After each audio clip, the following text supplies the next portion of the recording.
Hey guys, well first up this is the breakfast bar that I'm doing, Swamp Kauri, black resin, and it'll either be resin coated over the top, and well it's going to be resin coated over the top initially to seal it all, and then it will either be resin coated over the top and then sanded down so it's opaque, matte.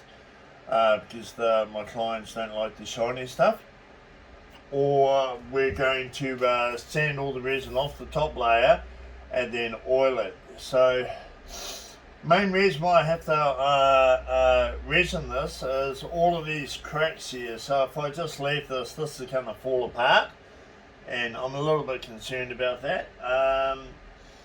Hopefully once we've got it all resin and we start to sand it back, it'll, she'll be holding nice and firm, and we'll be able to just carry on with the original plan of sanding it back and oiling it. If not, we'll put a clear coat over the top and then we'll sand the clear coat back so it's opaque and it basically just looks like it's been oiled anyway.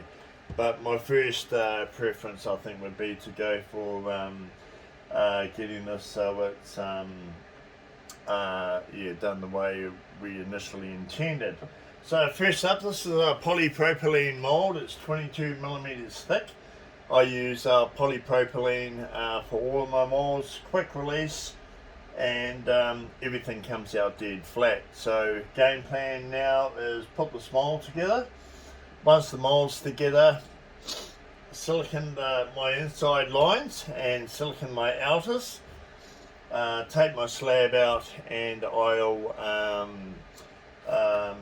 seal coat the base of my slab, and then I'll seal coat the top, and then that'll be ready to be dropped into the mold tomorrow morning.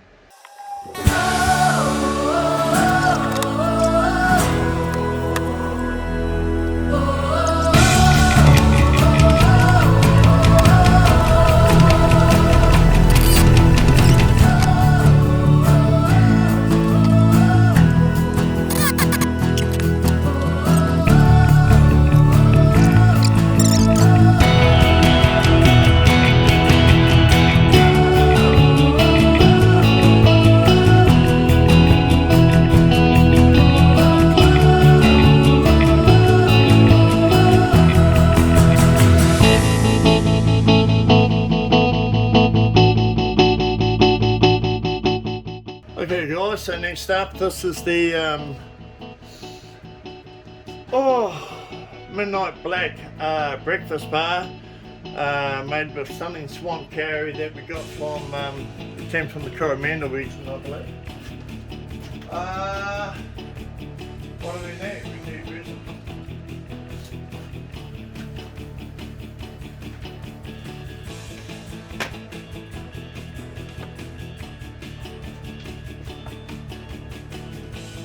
This is the underside seal coat.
Yeah.